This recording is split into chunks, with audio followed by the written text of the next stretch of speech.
Firstly, we will begin with some ball handling exercises. This drill is a circuit with 6 different types of dribbles being practiced. To begin, the athletes were asked to skip and bounce the ball at shoulder height up and down the court. Teaching points in this exercise includes having a powerful dribble, eyes up, and ball being bounced with fingertips.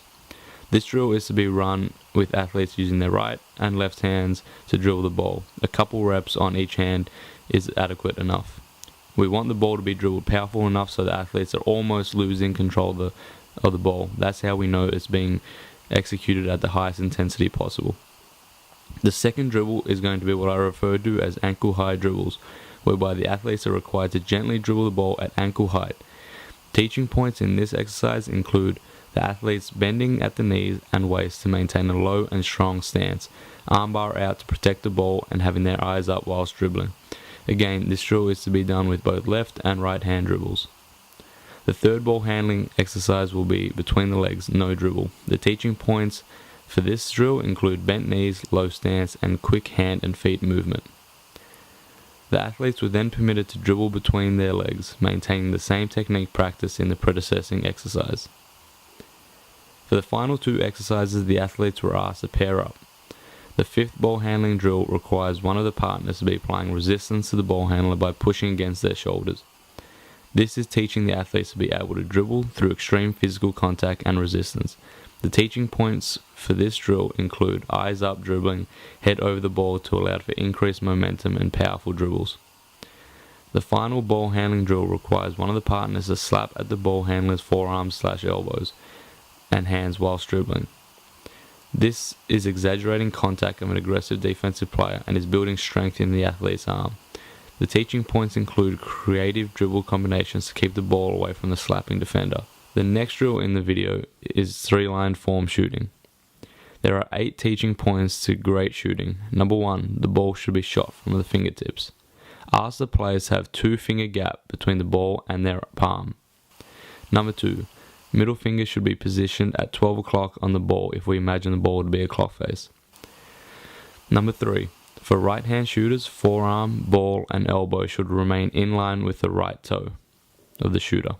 For left hand shooters, forearm, ball, and elbow should remain in line with left toe.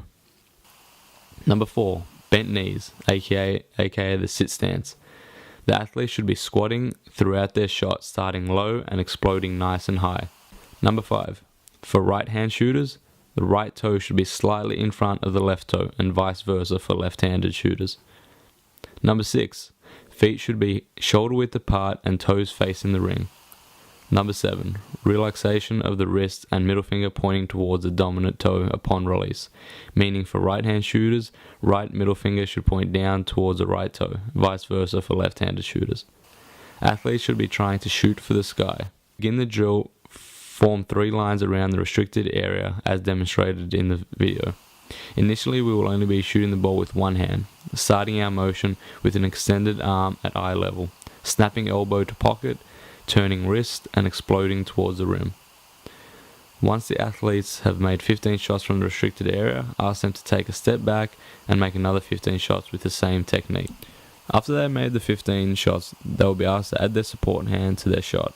This leads us to teaching point number 8. The thumbs of the support hand and thumb of the shooting hand should make a T shape, as seen in the frame. The thumbs don't need to necessarily be touching. It is up to the athlete to determine the distance that feels most comfortable to them. At the end of the shot, the thumb of the support hand should be pointing at the athlete's forehead. To finish, the athletes were required to make 5 3-point field goals. Technique should be identical to the previous shots. Teaching the shell drill. The shell drill is a simple 3-on-3 drill whereby offense is spread around the perimeter and is required to pass the ball around the perimeter. The defense is required to react in proper held positioning each time the ball rotates. 3 terms must be known for the defense, and those are ball, gap, and split. The person guarding ball should be 1 arm's length from the ball and forcing them sideline. Those which are 1 pass away from the ball will be in the position known as gap.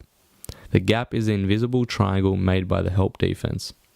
The 3 points of the triangle are the ball, direct opponent, and the basket. The defender should always be in line with the basket. Anyone more than one pass away should be located on the split line. All defensive players should be in stance, knees bent, bum down, and one hand pointing at the ball and the other hand pointing at their opponent. As the ball moves, we want to see all players to be in the gap or split line. Proper closeout techniques must be shown, with 3 big steps followed by 3 chopping of the feet. Hands on closeout should start at pockets and raise to above the ball, with thumbs pointing inwards. All defenders should look to take away middle by positioning feet in a way to favour the ball handler to extremities of the court.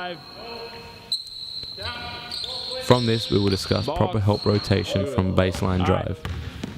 On a baseline drive, defender on split line will hedge or rotate over until player guarding the ball recovers the basket side positioning. As person guarding split line rotates, the gap defender will form a triangle between the remaining 2 offensive players. This is called helping the helper. In this case, he or she is covering the split line defender. He or she is hedging over to protect the offensive player 1 pass away and the weak side player.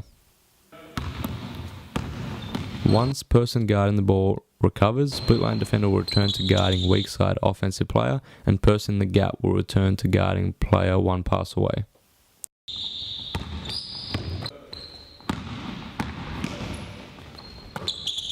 Good.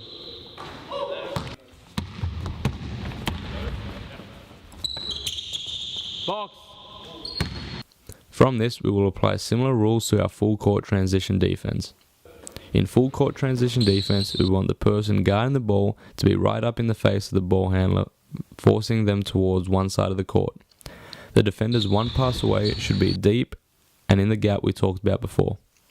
Anyone who is more than 1 pass away must be even deeper and standing on the split line. These rules hold true no matter how the ball is passed. It is important that defenders turn and sprint in their position, as it is crucial to maintain deep floor coverage to assure basket is protected.